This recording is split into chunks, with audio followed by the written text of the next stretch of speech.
चारों तरफ मौत का तांडव है, हर कोई उदास, निराश और डरा हुआ है। हर तरफ कोहराम मचा है, लोग जिंदगी की बाजी हार रहे हैं। तो क्या हम भी हार मान लें? क्या हम घुटने टेक दें मृत्यु और निराशा के सामने? जो हो चुका है वो अपने बस में नहीं है, पर जो हो रहा है और जो होगा उसे तो हम सुधार ही सकते हैं। दुख, तकलीफ और अपनों के खोने के दर्द भरे माहौल में हम थोड़ी हंसी, खुशी, आशा और विश्वास भर सकते हैं। और ये काम करना है हम सबको, फिर चाहे हम इस बीमारी से जूझ रहे हों या नहीं। कोई भी बीमारी हमें तब तक नहीं हरा सकती जब तक हम शारीरिक के साथ मानसिक तौर पर उसके सामने घुटने नहीं टेक देते।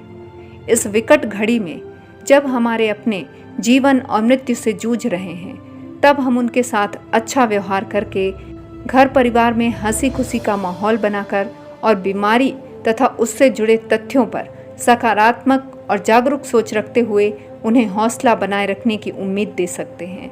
अपनों के साथ होने का एहसास और सकारात्मक सोच एक ऐसा चमत्कार है, एक ऐसा जादुई टॉनिक है जो दवाओं के असर को दुगना करने के साथ ही दुख तकलीफों से जूझकर जिंदगी की जंग को जीत लेने का मादा रखता है।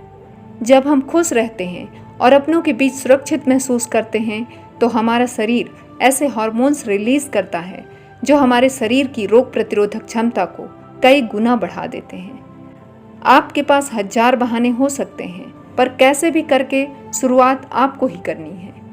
आज हम परेशान हैं क्योंकि हमने अपनी सादगी और सरलता छोड़ दी।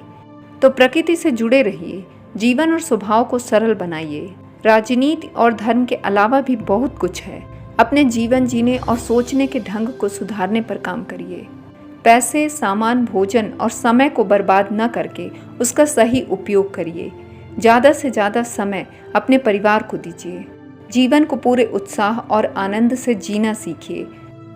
परेशानियां हर किसी के जीवन में हैं, पर उसके होते हुए भी खुश रहने की आदत डालिए, क्योंकि ये जीवन बहुत छोटा है। कब आए, कब जिए और कब चले गए पता ही नहीं चलता।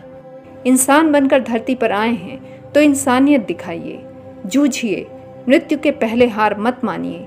खुद को भी स्वस्थ और जिंदा रखिए, साथ ही आसपास के माहौल को जिंदा दिल बनाए रखिए, क्योंकि जीता वही है जो जीवन से संघर्ष करता है। परिस्थितियों को दोष देने और कोसने के बजाय उन्हें स्वीकार करिए। उनसे निकलने के बारे में सोचिए। अपने परिवार के खाने पीने और स्वास्थ्य का ध्यान रखिए और वादा करिए प्रकृति के साथ खिलवाड़ न करने का। बाकी बचे जीवन में कम से कम 2 पेड़ लगाने और उनकी देखभाल कर उन्हें बड़ा करने का। अगर अब भी प्रकृति के महत्व को न समझे तो बची हुई जिंदगी भी नरक बनने वाली है। तो संतुष्ट और शांत रहना सीखिए। प्रकृति से जीवन जीने का हुनर सीखिए, क्योंकि हर समस्या का हल वहीं से मिलना है। विश्वास करिए उस अदृश्य और सर्वोच्च शक्ति का जिसने हमें जीवन दिया है, तो हमें संभालेगा भी वही।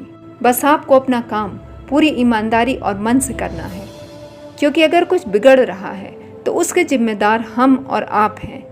तो अब सुधार भी हमें अपना ही करना है। खुद को प्रकृति का रक्षक और सेवक बनाकर अपना और अपने आने वाली पीढ़ियों का जीवन सरल, सुखी और शांतिपूर्ण बनाना है।